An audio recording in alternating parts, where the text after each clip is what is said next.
Hello दोस्तों, investing idea channel में आपका बहुत बहुत स्वागत है। दोस्तों, सेंसेक्स ने 2 साल से भी कम समय में 40,000 से 50,000 का फासला तय कर लिया।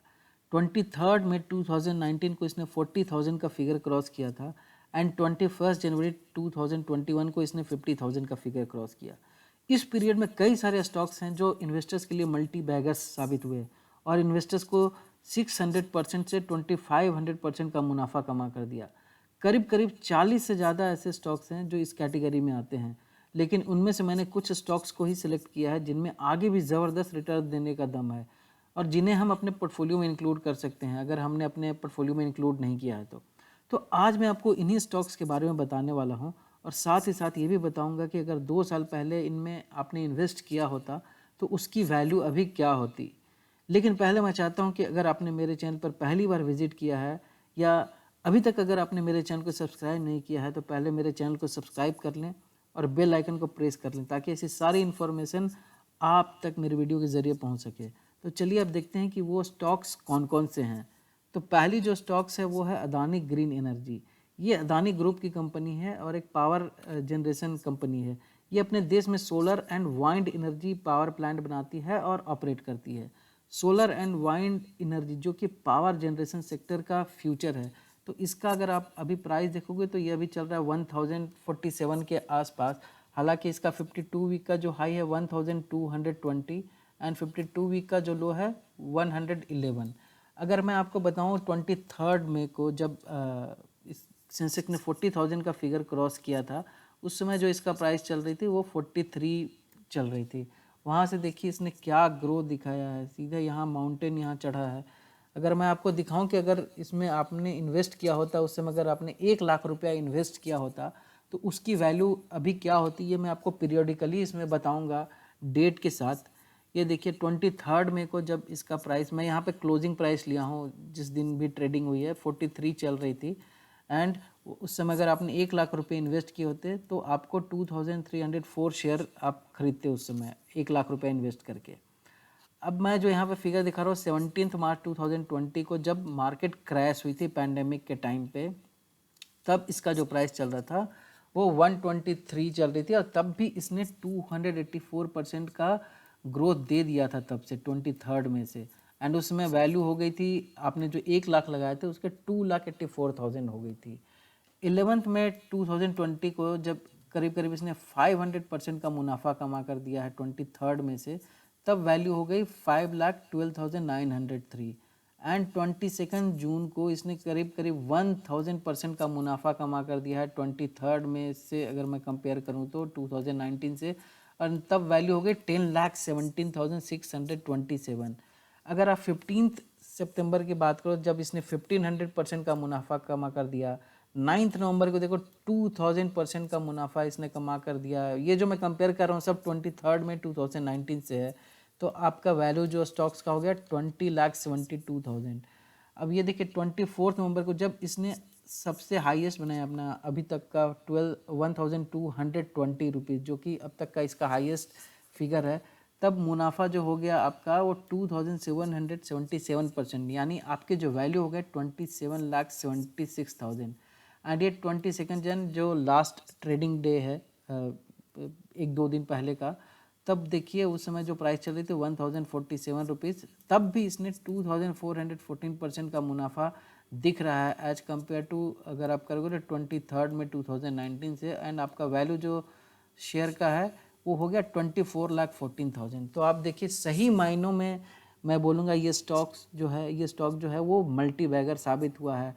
2500% से भी ज़्यादा का मुनाफा इसने कमा कर दिया है पिछले 1.5 साल में। तो ऐसा आप कौन सा इंस्ट्रूमेंट आप देखोगे, कौन सा इन्वेस्टमेंट इंस्ट्रूमेंट है जहां आप इन्वेस्ट करोगे तो आपको इतना ज़्यादा मुनाफा कमा कर देगा, वो भी इतने कम टाइम में। इसलिए बोलते हैं ये जो पावर है इन्वेस्टमेंट का इक्विटी मार्केट में, इसमें पेशेंस की बहुत ज़्यादा ज़रूरत है। अगर हमें ज़्यादा से ज़्यादा मुनाफा चाहिए तो हमें स्टॉक्स में इन्वेस्टमेंट करके रखना पड़ेगा विथ पेशेंस के साथ एंड लॉन्ग टर्म में। अब मैं आपको बताता हूँ इस कंपनी का वैल्यूएशन, जो करंट वैल्यूएशन जो चल रही है। अब इसका जो मार्केट कैप है 1,63,823 करोड़ है एंड इसका अभी जो बुक वैल्यू चल रही है वो 15 के आसपास है और अपने बुक वैल्यू से ये 69.94% ऊपर चल रही है। इसका पी रेशियो देखिए 651.68 कितना हाई है, जबकि इंडस्ट्री का पी 46.63 है। तो अपने इंडस्ट्री के पी से भी करीब करीब 15 गुना ये ऊपर चल रही है। अर्निंग पर शेयर इसका 1.61 जो दिख रहा है पिछले एक साल का। रिटर्न ऑन इक्विटी भी 10.73% है। अब इसका मैं आपको बता रही हूँ क्यों इसमें अभी भी ग्रोथ की गुंजाइश है और मैं इसको अपने पोर्टफोलियो में शामिल करना चाहता हूँ, क्योंकि कुछ पॉजिटिव्स जो मुझे लग रहे हैं, मुझे लग रहा है अभी भी इसमें काफ़ी ग्रोथ होने वाली है। हालांकि ऑलरेडी मल्टी बैगर साबित हो चुकी है, लेकिन इसमें आगे भी प्रॉफिट होने की काफ़ी संभावना है। एक तो ये कंपनी जो कम्प्लीटली डेट फ्री कंपनी है, इसका प्लेस था कुछ प्रमोटर्स का जिसको उन्होंने करीब करीब वो नेग्लिजिबल होने जा रहा है, डेट फ्री हो जाएगी। दूसरा है कि इसमें एफआईआई एंड इंस्टीट्यूशनल इन्वेस्टर्स ने काफ़ी इन्वेस्टमेंट किया है। इनफैक्ट रिसेंटली टाइम में इसने एफआईआई ने और इंस्टीट्यूशनल इन्वेस्टर्स ने इसमें इन्वेस्टमेंट काफ़ी बढ़ाया है। तो अगर एफआईआई और इंस्टीट्यूशनल इन्वेस्टर्स अगर किसी भी स्टॉक में इन्वेस्ट करते हैं, किसी भी कंपनी में इन्वेस्ट करते हैं, तो वो काफ़ी कैलकुलेटेड रहता है उनका। वो करीब करीब सब पैरामीटर्स देख लेते हैं, फाइनेंशियल पैरामीटर्स देखते हैं, उनका बिजनेस मॉडल देखते हैं, उनका स्ट्रैटेजी देखते हैं, तभी वो इन्वेस्ट करते हैं। और ऐसा माना जाता है और देखा भी गया कि जब इन लोग इन्वेस्टमेंट करते हैं तो जनरली उस कंपनी में ग्रोथ आगे भी देखने को मिलती है, मतलब ग्रोथ देखने को मिलती है। तो एक जो रिसेंटली जो मैं आपको बताता हूँ, फ्रांस की कंपनी है टोटल एसी ने हाल ही में इस कंपनी के 20% स्टेक जो है एक्वायर किए हैं। तो काफ़ी बड़ा इन्वेस्टमेंट उन्होंने इस कंपनी में किया है। अगर मैं इंस्टीट्यूशनल इन्वेस्टर्स की बात करूं तो एक्मे ट्रेड एंड इन्वेस्टमेंट ने इसमें करीब करीब 2 करोड़ के शेयर साल में खरीदे हैं, 915 रुपीज़ के आसपास, जब ये 14 या 15 जनवरी को चल रही थी। तो अब देखिए कितना बड़ा इन्वेस्टमेंट इसमें किया है F I and institutional investors ने। एंड ये मैं अभी आपको रिसेंट का फिगर बता रहा हूँ, इसके पहले भी कई सारे एफ आई इसमें काफ़ी इन्वेस्टमेंट कर चुकी है। थर्ड इसमें मुझे दिख रहा है कि इसका जो कैश फ्लो है वो काफ़ी इम्प्रूव हो रहा है। जो भी इनके ऑपरेशंस थे, वो कई सारे जो ऑपरेशंस हैं उनसे काफ़ी इनको कैश फ्लो आ रहा है, अच्छा मुनाफा हो रहा है। एंड कई सारे जो इनका प्रोजेक्ट जो लाइंड अप थे वो ऑलरेडी कंप्लीसन पे आ गए हैं। जैसे रिसेंटली ये प्रोजेक्ट अभी कंप्लीट हुई है, Adani solar energy Kutch one subsidiary of Adani green energy has commission 150 megawatt solar project 3 month before, मतलब 3 महीने पहले ही, जो शेड्यूल टाइम था उससे 3 महीने पहले ही इसने ये प्रोजेक्ट को कंप्लीट कर दिया। तो इनका ऑपरेशंस जो है ये काफ़ी स्ट्रेंथन है। और आप देख सकते हैं कि अगर कोई प्रोजेक्ट को अगर समय से इतना पहले अगर कोई कंप्लीट करता है तो कंपनी कितनी स्ट्रांग है। एंड जितनी जल्दी आप अपने ऑपरेशंस को कंप्लीट करोगे, प्रोजेक्ट्स को कंप्लीट करोगे, तो आपका जो है रेवेन्यू एंड सेल्स वो बढ़ता जाएगा। तो ये मुझे कुछ पॉजिटिव्स लगते हैं कंपनी के लिए, जिससे मुझे लगता है कि आगे आने वाले दिनों में इसमें और भी ग्रोथ की उम्मीद है। एंड मुझे लगता है कि पोर्टफोलियो में शामिल किया जा सकता है। अगली जो कंपनी है वो है तानला प्लेटफॉर्म्स लिमिटेड। ये जो कंपनी है ये one of the largest cloud communication provider in the world है। ये अपने क्लाइंट्स को वॉइस, मैसेजेस एंड डेटा तीनों कम्युनिकेशंस प्रोवाइड करती है, जिससे वे अपने कस्टमर्स को कम्युनिकेट करते हैं। और आज के टाइम में इंटरनेट इंफ्रास्ट्रक्चर और सर्विसेज जैसे हम जानते हैं काफ़ी ज़रूरी हो गई है। इनके हालांकि कई बड़े बड़े क्लाइंट्स हैं जैसे Airtel, Vodafone, Facebook and LinkedIn. ये सब कंपनीज़ को ये अपनी ये सर्विसेज देती है। तो अगर आप देखोगे अभी इसका जो प्राइस चल रहा है वो 732 रुपीज़ चल रही है। ये 22 जैन का प्राइस है। इसका हाईएस्ट देखोगे 52 वीक का तो 904 रुपीज़ है, जबकि 52 वीक का जो लो है इसका 37 रुपीज़ है। अब इसका मैं देखता हूँ कि 23 मई को इसका क्या प्राइस चल रहा था। 23 मई 2019 को जब सेंसेक्स ने 40,000 फिगर क्रॉस किया था, तब ये देखिए कहाँ थी, ओनली 46 रुपीज़ के आसपास ये चल रही थी।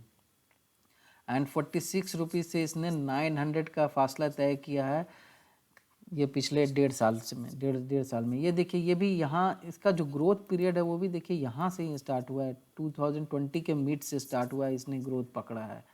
हमने उसमें भी देखा ग्रीन एनर्जी में भी अदानी ग्रीन एनर्जी में भी तब भी वो 2020 के मिड से उसमें ग्रोथ पकड़ी थी, रैली आई थी। इसमें भी यही देखने को मिल रहा है। तो जनरली इस साल जाके ये सब मल्टी बैगर स्टॉक साबित हुई है। अगर हम इसमें अगर देखें, अगर 1 लाख रुपया आपने इन्वेस्ट किया होता 23 मई 2019 को, जब इसकी प्राइस चल रही थी 46 के आसपास, तो 1 लाख अगर आपने इसमें इन्वेस्ट किया था तो शेयर्स जो आपको मिलते हैं वो 2176 शेयर्स मिलते हैं। अब 24 मार्च 20 को जब मार्केट क्रैश हुई थी और इसका वो लोएस्ट प्राइस आया था 38.55, तब इसका जो प्राइस था वो घट के देखिए 84,000 हो गया था। तो आप देखिए 84% तब से उसका, यानी कि अब जो 16% जो वैल्यू है करीब करीब कम गई थी। तो इसलिए बोला जाता है कि मार्केट में पैनिक नहीं होना चाहिए। अब देखिए अगर उसमें पैनिक आकर कितने लोगों ने अगर शेयर बेच दिया होगा तो उनको कितना बड़ा नुकसान हुआ होगा। अब देखिए अगर आप 25 अगस्त का फिगर देखेंगे तब इसका जो प्राइस चले थे 230 एंड इसने 500% का मुनाफा कमा कर दिया तब से ये 23 मार्च 2019 से। एंड जो वैल्यू हो गई स्टॉक की 1 लाख की, वो 5 लाख हो गई। 3 दिसंबर को आप देखिए 1500% का इसने मुनाफा कमा कर दिया। ये जो मैं सब कंपेयर बता रहा हूँ सब 23 मई 2019 से है। एंड वैल्यू का जो स्टॉक का जो वैल्यू हो गया, जो आपने 1 लाख इन्वेस्ट किया था वो 15,43,000 हो गई। अब 10 दिसंबर को जब ये शेयर का प्राइस जो हाईएस्ट था, जो फिर अब तक का हाईएस्ट इसका प्राइस रहा है 904, तब देखिए करीब करीब 2000% का इसका मुनाफा हो गया। जिसने भी उस समय इन्वेस्ट किया होगा इस कंपनी में, और स्टॉक का प्राइस 19,69,314। अभी हालांकि ये पिछले 1 महीने से इसका प्राइस थोड़ा सा अगर देखेंगे आप कंपेयर करेंगे तो दिसंबर के कंपेयर में ये नीचे गिरा है एंड अभी 732 पे चल रही है। एंड जो अभी भी जो प्रॉफिट दिख रहा है वो अगर 23 मई 2019 से कीजिए तो करीब करीब 1600% का प्रॉफिट दिख रहा है एंड 15 करीब करीब 16 लाख रुपए हो गए हैं 1 लाख जो उस समय इन्वेस्ट किए थे। तो देखिए कितना बड़ा मुनाफा कमा कर दिया है। अभी आप देखोगे अगर जो पिछले 1 महीने में गिरा तो एक तरह से मैं बोलूँगा ये बाइंग अपॉर्चुनिटी है लोगों के लिए, क्योंकि कम प्राइस में अभी मिल सकता है, लोग खरीद सकते हैं। इसमें आगे और आगे ग्रोथ की संभावना क्यों है वो मैं आपको बताऊंगा आने वाले स्लाइड्स में। अगर एक बार इसका वैल्यूएशंस देख लें तो कंपनी का जो वैल्यूएशंस है वो मार्केट कैप जो है 9,960 करोड़ की कंपनी है, मार्केट कैप है। बुक वैल्यू जो है इसका 51.51 है बुक वैल्यू पर शेयर एंड पीवी रेशियो जो है वो है 14.21। सेक्टर के जबकि पी रेशियो 33.80। तो अपने सेक्टर के पी रेशियो से आप देखोगे तो ये कितना ऊपर चल रहा है, 138.94 इसका पी रेशियो है। तो इसमें भी देखो करीब करीब 4 टाइम्स ज़्यादा चल रहा है। अर्निंग पर शेयर इसका अगर देखेंगे तो 5.27 है। सो आप देखो इस कंपनी के वैल्यूएशंस काफ़ी अच्छे दिख रहे हैं, पी कितना हाई है, बुक वैल्यू पर शेयर भी 50 टाइम्स है। तो काफ़ी वैल्यूएशन जो है इस कंपनी के काफ़ी ज़्यादा हो गए हैं। अब देखते हैं कि पॉजिटिव्स क्या है कंपनी के लिए। सो अब देखो तो पिछले 9 महीनों में प्रमोटर्स ने अपनी होल्डिंग 9% बढ़ा दी है। जहां पहले ये 32% थी करीब करीब मार्च 2020 के आसपास, अब ये जाकर 41% हो गई है। और अगर प्रमोटर अपनी होल्डिंग बढ़ाता है तो इसका मतलब कि प्रमोटर काफ़ी कॉन्फिडेंट है कंपनी को लेकर, अपने बिजनेस को लेकर, और ये काफ़ी बड़ा पॉजिटिव सेंटीमेंट्स जाता है इन्वेस्टर्स के लिए मार्केट में। तो अगर पॉजिटिव सेंटीमेंट जाता है तो कंपनी का प्राइस ऊपर आने की संभावना होती है। सेकंड जो मुझे दिख रहा है वो है कि OTP based communication is the need of the hour. India में डिजिटल ट्रांजैक्शन काफ़ी बढ़ रहा है, खासकर पैंडेमिक के बाद तो कई सारी कंपनियां अपने कस्टमर से डिजिटली ही कम्युनिकेट करने लगी है। इसके साथ ही डिजिटल ट्रांजैक्शन भी काफ़ी बढ़ गया है और डिजिटल फ्रॉड को रोकने के लिए OTP बेस्ड अलर्ट काफ़ी कारगर है। तो कंपनियां इसका काफ़ी यूज करने लगी हैं, जिसका फ़ायदा तानला प्लेटफॉर्म्स को मिल रहा है और आगे भी मिलते रहेगा। थर्ड जो मुझे दिख रहा है CPaaS market will grow more than 3 times by 2025। अब सीपास क्या है, तो CPaaS is communication platform as a service, जिसके जरिए OTP बेस्ड ट्रांजेक्शन अलर्ट्स आती है। जैसे हम लोग को कोई भी अगर हम ट्रांजेक्शन करते हैं, whether it's a financial transaction और फ्लाइट बुक करते हैं, तो एक OTP आती है आपके पास, तो वो जो आती है वो सीपास प्लेटफॉर्म के जरिए ही आती है। तो ऐसा अब माना जा रहा है एक रिसर्च के मुताबिक कि अभी जो इसका मार्केट है वो $7 बिलियन का है, सीपास का मार्केट, जो कि 2025 तक $25 बिलियन का हो जाएगा। और सीपास में जो तानला प्लेटफॉर्म का जो शेयर है करीब करीब 30% से भी ज़्यादा है। सो अगर 30% तो बहुत बड़ा मार्केट कैप्चर ये कर रही है तानला प्लेटफॉर्म, तो इसमें आप समझ सकते हैं कि इसमें और आगे कितनी ग्रोथ की उम्मीद है। फोर्थ पॉइंट जो मुझे लग रहा है, कंपनी का business expansion and presence in other countries. Company का प्रेजेंस जो है इंडिया के बाहर करीब करीब 10 कंट्रीज में और है, जैसे सिंगापुर में है, लंदन, दुबई एंड कोलंबो में ऑलरेडी इसके ऑफिसेज हैं, और इनका प्लान और कई सारी कंट्रीज में भी अपने बिजनेस को एक्सपैंड करने का है। नेक्स्ट पॉइंट जो मुझे नज़र आता है कि कंपनी का जो फोकस है वो नए प्लेटफॉर्म्स एंड प्रोडक्ट्स में इन्वेस्ट करने का है। जैसे अभी कुछ दिन पहले ही इसने माइक्रोसॉफ्ट से पार्टनर किया है न्यू डिजिटल सी पास प्लेटफॉर्म के लिए। 20 जनवरी का आपको न्यूज़ नज़र आया, 3-4 दिन पहले का ही न्यूज़ है। Tanla platforms limited and Microsoft today announce the launch of Wisely, a blockchain-enabled communication platform as a service, CPaaS offering built on Microsoft Azure। सो देखिए कितनी बड़ी कंपनी के साथ इसने टाई अप किया। माइक्रोसॉफ्ट जो कि वर्ल्ड की बहुत बड़ी कंपनी है, उसके साथ इसने टाई अप्स किया है। तो आप इसको छोटी कंपनी नहीं मान सकते तानला प्लेटफॉर्म्स को। इसने बड़े बड़े कंपनी के साथ ये पार्टनरशिप कर रही है।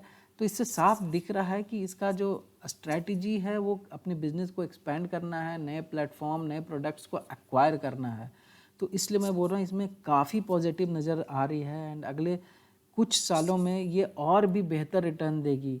हम ये जो देख रहे हैं अभी ये अराउंड जो 700 के आसपास चल रही है, मुझे ऐसा लगता है कि पिछले आने वाले कुछ महीनों में ही ये 1000 का भी ये फिगर क्रॉस कर सकती है।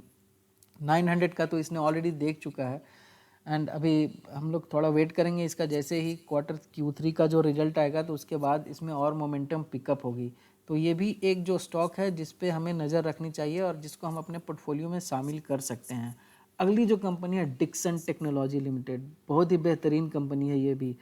ये डिक्सन टेक्नोलॉजी जो कि इलेक्ट्रॉनिक्स मैन्युफैक्चरिंग कंपनी है। ये कंपनी जो है वो TV, washing machine, AC, smartphones, CCTV manufacture करने के लिए बड़ी बड़ी कंपनियों से कॉन्ट्रैक्ट करती है, यानी उनके जो प्रोडक्ट्स है वो इसको मैन्युफैक्चर करती है। इसका देखिए जो प्राइस कितना ऊपर चल रहा है, वैल्यूएशन इसका काफ़ी ऊपर हो गया, 14,000 के आसपास ये चल रही है। एंड अगर आप इसका 52 वीक का हाई देखोगे तो 16,786 है एंड 52 वीक का लो 2,990। सो देखिए करीब करीब 7 टाइम्स से भी ज़्यादा इसने केवल ये एक साल में ही इसने ग्रो किया है। जबकि अगर मैं इसका कंपेयर करूँ 23rd में से अगर मैं कंपेयर करूँ तो 23rd में को ये चल रही थी, जो इसका प्राइस था 2300, 23rd में 2019 को। तो अगर आपने उस समय 1 लाख रुपया उसमें इन्वेस्ट किया होता है इस स्टॉक में, तो देखिए 23rd में को अगर आपने 1 लाख रुपया इन्वेस्ट किया होता तो आपको उस समय इसके 43 शेयर मिलते हैं, बिकॉज उस समय प्राइस जो थी 2303 थी। अब देखिए जब मार्केट क्रैश हुई 24 मार्च को, तब भी इसका जो क्लोजिंग प्राइस था 3184 था एंड तब भी इसने 138% यानी करीब करीब 38% का इसने मुनाफा कमा कर दिया था एक साल में। सो एक साल में भी अगर कंपेयर करो तो इसने अच्छा मुनाफा कमा कर दिया और उस समय आपका जो वैल्यू था 1,38,000 रुपया हो गया था। अगर 28 मई को देखेंगे जब इसने करीब करीब 200 यानी कि यहाँ से भी इसने ग्रोथ दिया है 2 महीने में 200% जब हो गई है 23 में 2019 कंपेयर करूँ तो स्टॉक का वैल्यू आपका 2 लाख हो गया। एंड 8 दिसंबर को जब इसका वैल्यू देखिए 11,814 रुपीज़ हो गई, यानी कि 500% से ज़्यादा का इसने प्रॉफिट करके दिया, तब आपकी जो वैल्यू हो गई स्टॉक की वो हो गई 5,12,000 रुपये। अब 8 जनवरी 2001 को जब इसने अपने अभी तक का सबसे हाईएस्ट फिगर अचीव किया 16,786, तब जो टोटल जो ग्रोथ हो गई वो 665% हो गई, यानी आपके जो स्टॉक का जो वैल्यू हो गया वो 6,67,000। एंड 22 जनवरी जो अभी चल रही है 14,092, तो उस समय आप देखिए उस समय आप जो प्राइस चल रही थी 14,092 एंड तब भी इसने 600% से ज़्यादा का मुनाफा कमा कर दिया एंड जो आपको वैल्यू हो गई स्टॉक की वो 6,11,921 हो गई। अब इसमें देखते हैं कि इसमें क्यों मैं बोल रहा हूँ कि इसमें आगे ग्रोथ है, क्योंकि अभी मैं आपको बताऊंगा उसके पहले, लेकिन थोड़ा सा स्टैटिस्टिक्स इसका देख लेते हैं। तो इसका मार्केट कैप जो है वो 16,502 करोड़ की है। बुक वैल्यू देखिए, बुक वैल्यू पर शेयर कितनी बढ़ गई है, 462 दिख रहा है इसका बुक वैल्यू, जबकि प्रॉफिट टू बुक रेशियो जो है, पीबी रेशियो जो है वो 30.48 है, यानी कि अपने बुक वैल्यू से ये 30 टाइम्स ऊपर चल रही है। इसका ईपीएस देखिए 92.09, पी रेशियो 153, सेक्टर का पी 75, तो अपने सेक्टर के रेशियो पी रेशियो से ये डबल चल रही है। अब जैसा मैंने बोला कि इसका पॉजिटिव्स क्या है, जिसके लिए मैं बोल रहा हूँ कि इसमें आगे ग्रोथ की संभावना है, कि गवर्नमेंट ने आत्मनिर्भर भारत पॉलिसी जो लाई है वो इस कंपनी के फेवर में है।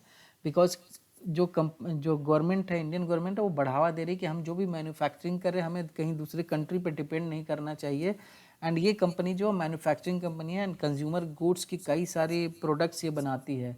तो इसको फेवर मिलने वाला है, और वो कैसे मिलेगा वो मैं आपको आगे बताता हूँ। कि गवर्नमेंट ने जो एक PLI स्कीम लाया, प्रोडक्शन लिंक्ड इंसेंटिव स्कीम, तो इसमें जो भी इलेक्ट्रॉनिक गुड्स बन रहे हैं, जो मैन्युफैक्चरिंग कर रहे हैं, उसमें नेक्स्ट 5 ईयर्स में जो इंसेंटिव देने वाली है गवर्नमेंट कंपनीज़ को, जो भी मैन्युफैक्चरिंग करेगी, करीब करीब 41,000 करोड़ का इंसेंटिव देने वाली है।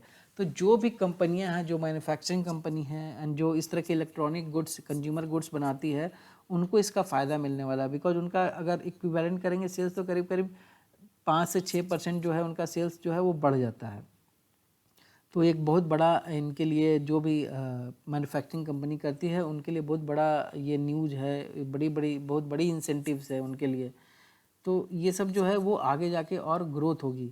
अब ग्रोइंग जो डोमेस्टिक मार्केट, हम जानते हैं कि हमारा जो परचेजिंग पावर कैपेसिटी कंट्री में बढ़ रही है, लोग कई सारे कंज्यूमर गुड्स खरीद रहे हैं एंड लोगों का जो लिविंग स्टैंडर्ड है वो बढ़ते ही जा रहा है। तो आगे जो डोमेस्टिक मार्केट में भी है, कंज्यूमर गुड्स का जो कंजम्पशन है वो बढ़ने ही वाला है। लोग प्रोडक्ट्स खरीदेंगे ही खरीदेंगे। तो अगर वो लोग प्रोडक्ट खरीदेंगे तो ऑब्वियसली मैन्युफैक्चरिंग भी इंक्रीज होगी, तो जिसका फ़ायदा कंपनी को मिलेगा।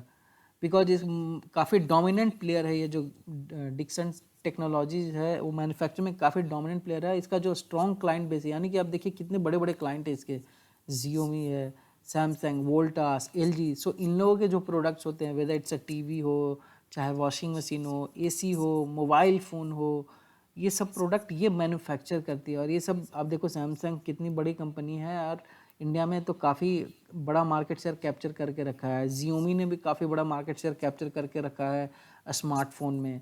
वोल्टास का AC में है, LG का भी AC में भी है, वॉशिंग मशीन में है। तो काफ़ी जो इनके क्लाइंट बेस है वो काफ़ी बड़े बड़े हैं। तो आप समझ सकते हैं कि इसमें कितना ग्रोथ पोटेंशियल है अभी भी। अब अगर इसके पोर्टफोलियो का अगर एक नज़र डालें, तो इनके पोर्टफोलियो में जो है कंज्यूमर इलेक्ट्रॉनिक्स जो है 48% जो है उसका शेयर है। जो ये प्रोडक्ट मैन्युफैक्चर करती है या जो रेवेन्यू ये अर्न करती है, 48% जो है रेवेन्यू आती है इनकी कंज्यूमर इलेक्ट्रॉनिक्स से। जबकि 26% लाइटिंग सॉल्यूशन यानी LED जो बल्ब्स होती है उससे। होम अप्लाइंसेज जैसे वॉशिंग मशीन हो गया, रेफ्रिजरेटर हो गया, वो 9% है। एंड मोबाइल का जो है वो 12% है। जबकि CCTV 5%। तो आप देखिए जो कंज्यूमर गुड्स में इनके जो है काफ़ी डाइवर्सिफाइड पोर्टफोलियो, ऐसा नहीं कि किसी एक पे इन्होंने फोकस करके रखा है। तो डाइवर्सिफिकेशन का मतलब होता है कि अगर कोई भी एक फेल हो गया तो दूसरा तो वो क्लिक कर जाएगा और वहाँ से वो फिल गैप कर देगा। सो आप देखिए इसने पूरे पूरे जितने भी कंज्यूमर गुड्स के जो बेसिकली जो कैटेगरी होते हैं, सब में इसने अच्छा खासा अपना योगदान दे के रखा है। काफ़ी मैन्युफैक्चरिंग करती है, तो ये बहुत अच्छी कंपनी, इसको ज़रूर रखना चाहिए अपने पोर्टफोलियो में। अगली जो कंपनी है वो आरती ड्रग्स।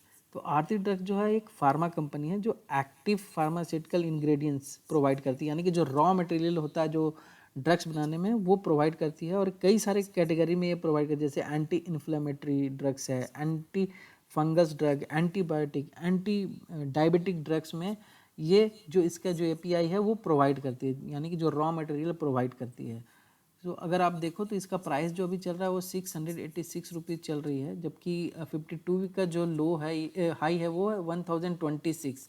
एंड 52 वीक का जो लो है वो 105। हालांकि ये जो 1026 जो 52 वीक का है वो एक्चुअली 52 वीक का हाई नहीं है ये, बिकॉज ये कंपनी जो है वो स्प्लिट हुई है। तो स्प्लिट ये 3:1 के रेशियो में स्प्लिट हुई थी, बिकॉज ये जो इसका प्राइस था वो 3700 के आसपास गया था। तो मैं आपको आगे दिखाऊंगा कि क्या पीरियड पे वो गई थी। सो मैं यही बोलूँगा कि ये जो 52 वीक का जो है वो 1000 नहीं है, बल्कि 3700 आप इसको बोल सकते हैं। अब देखिए जो इसका प्राइस जो चल रहा था 23 मई 2019 को 140 रुपीज़ के आसपास चल रही थी। एंड अगर आपने उस समय 1 लाख रुपये इन्वेस्ट किया होता तो क्या वैल्यू होती। सो 1 लाख अगर आपने उसमें इस समय इन्वेस्ट किया होता तो उस समय आपको इसके 178 शेयर मिले होते। उस समय जो प्राइस चल रही थी अराउंड 562 के आसपास चल रही थी। एंड उसके बाद देखिए जो है प्राइस जो है वो गिर गई, यानी कि 82% हो गई उस समय। आप देखिए 23 मार्च 2020 को जो प्राइस गिरकर हो गई 461 रुपीज़ आ गई, और उस समय जो आपका जो वैल्यू था 82,000 हो गया। एंड 22 जून को आप देखिए वो पिकअप करके वापस जो है 200% का इसने मुनाफा कमा कर दिया जब इसकी वैल्यू हो गई 1132। तो आपका जो वैल्यू हो गया वो स्टॉक का हो गया 2,01,000। जबकि 20 अगस्त को इसने 500% का मुनाफा कमा करके दिया। एंड यहाँ पर अगर आप आ जाए तो 24 अगस्त को इसने 613%, यानी आपका जो वैल्यू हो गया स्टॉक का 6,13,000।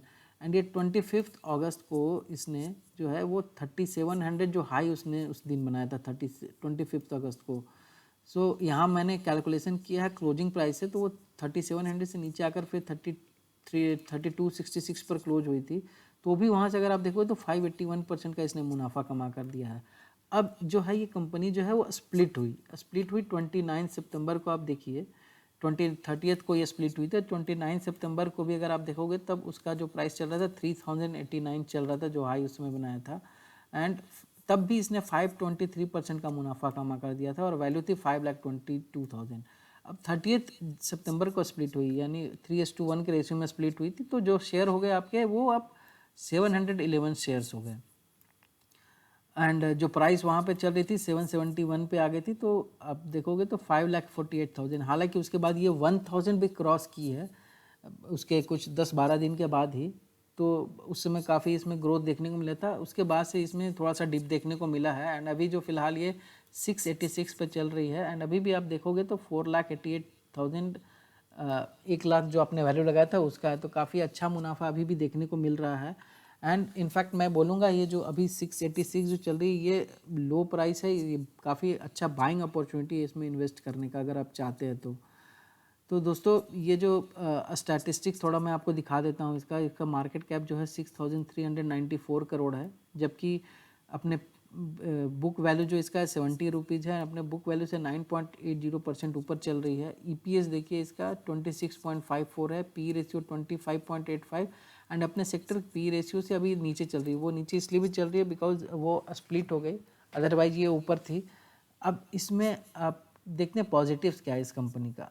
सो पॉजिटिव्स क्या है जिससे हम समझ सकते हैं कि इसमें ग्रोथ की उम्मीद है। तो एक तो एफआईआई का जो होल्डिंग है वो पिछले कुछ क्वार्टर में इंक्रीज हुआ 2.19% से 3.06% हो गया है। तो जैसा मैंने पहले भी बताया कि अगर फॉरेन इंस्टीट्यूशनल इन्वेस्टर अगर इन्वेस्ट करते हैं तो ये कंपनी के लिए काफ़ी पॉजिटिव साइन माना जाता है। सेकंड है कि इंस्टीट्यूशनल इन्वेस्टर्स ने भी इसमें जो होल्डिंग है वो इंक्रीज किया 4.34% से 4.73%। तो ये दोनों जो है वो कंपनी के फेवर में जा रही है। थर्ड है कि इसका जो फाइनेंशियल्स काफ़ी स्ट्रॉन्ग है। लास्ट 3 साल का जो अगर आप कंपाउंडेड एनुअल ग्रोथ रेट देखोगे, चाहे वो रेवेन्यू में इसका करीब 14.7% का ग्रोथ दिख रहा है, नेट प्रॉफिट में 20% का ग्रोथ दिख रहा है, ऑपरेटिंग प्रॉफिट में 11.9% का ग्रोथ दिख रहा है। एंड ये कंपाउंडेड एनुअल ग्रोथ रेट है पिछले 3 साल का। तो जो फाइनेंशियल से कंपनी के वो काफ़ी स्ट्रॉन्ग दिख रहे हैं।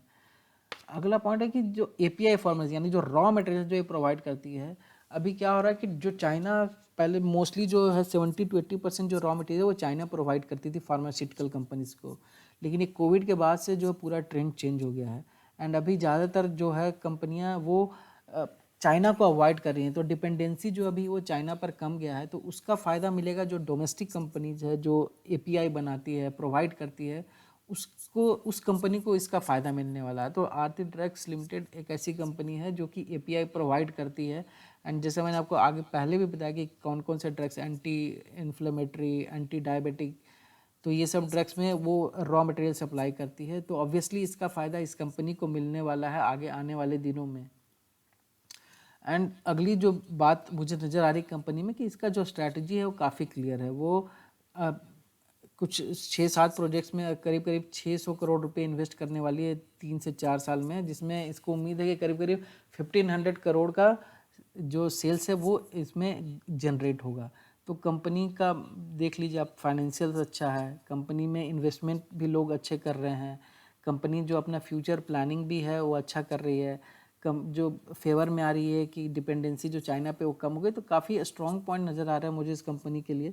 तो दोस्तों ये सब कुछ स्टॉक्स हैं जिन्होंने बहुत ही अच्छा रिटर्न दिया है पिछले 2 सालों में और आगे भी अच्छा रिटर्न देने की उम्मीद है। इसके अलावा भी और भी कई सारे स्टॉक्स हैं जिन्होंने कई गुना रिटर्न दिए हैं लास्ट 2 ईयर्स में और मल्टीबैगर की कैटेगरी में आते हैं। करीब करीब 40 से ज़्यादा ऐसे स्टॉक्स हैं जैसे Laurus labs, alkyl amines, but सभी को एक वीडियो में कैप्चर करना पॉसिबल नहीं है, इसलिए मैंने ये 4 स्टॉक्स ही सिलेक्ट किए हैं जिसमें फ्यूचर अभी भी काफ़ी ब्राइट है और ये स्टॉक्स आप अपने पोर्टफोलियो में शामिल कर सकते हैं। हालांकि कुछ का वैल्यूएशंस काफ़ी ज़्यादा है, लेकिन जब भी डिप हो तो आप बाई कर सकते हैं और मार्केट हमेशा मौका देती है। मार्केट में आपको हमेशा मौका मिलेगा, डिप होती है। जैसे आरती ड्रग्स अभी डिप चल रही है तो उसे खरीदने का मौका है, इसको चाहे तो आप खरीद सकते हैं। डिक्सन टेक्नोलॉजी जो है, जो फेब में, मैं बोलूँगा फेब में ये स्प्लिट होने वाली है, शायद 10:1 के रेशियो में ये स्प्लिट होगी, तो जो इसका वैल्यूएशन आ जाएगा 1400 से 1500 के आसपास में आपको मिल सकता है। तो ये मौका मैं बोलूँगा आप चूकिएगा नहीं। ये मैं खुद भी डिक्सन टेक्नोलॉजी में ज़रूर बाई करूँगा जैसे ये स्प्लिट होगा। तो मैं आपको भी सजेस्ट करूँगा कि अगर आप चाहें तो आप बाई कर सकते हैं। हालांकि डिसीजन आपका है, आप अपना खुद का रिसर्च कर लीजिए, आप अपने जो जिससे इन्वेस्टमेंट रिलेटेड सलाह लेते हैं आप उससे पूछ कर ही लीजिएगा। बट ये जैसा देखने को मिल रहा है, मुझे ऐसा लग रहा है कि डिक्सन टेक्नोलॉजी आगे फ्यूचर की बहुत बड़ी और भी बड़ी कंपनी साबित होगी और काफ़ी अच्छा रिटर्न देगी। तो मुझे लगता है इसको तो ज़रूर शामिल करना चाहिए। तो दोस्तों इस वीडियो में इतना ही। उम्मीद करता हूँ कि वीडियो आपको अच्छा लगा होगा। तो अगर अच्छा लगा तो एक लाइक कर दें और अपने फ्रेंड्स एंड रिलेटिव्स के साथ भी शेयर करें। साथ ही कमेंट सेक्शन में जाकर आप लिख सकते हैं कि आप कौन सा स्टॉक प्रेफर करेंगे। तो चलिए आप वीडियो क्लोज करता हूँ। उम्मीद करता हूँ आपने मेरे चैनल को सब्सक्राइब कर लिया होगा और अगर अभी भी नहीं किया तो प्लीज़ सब्सक्राइब कर लें। मैं ऐसे ही वीडियो बनाकर आप तक पहुँचाता रहूँगा स्टॉक मार्केट रिलेटेड जो भी इन्फॉर्मेशन है। तो दोस्तों फिर मिलेंगे आपसे एक नए वीडियो के साथ। तब तक के लिए goodbye and take care. Thank you.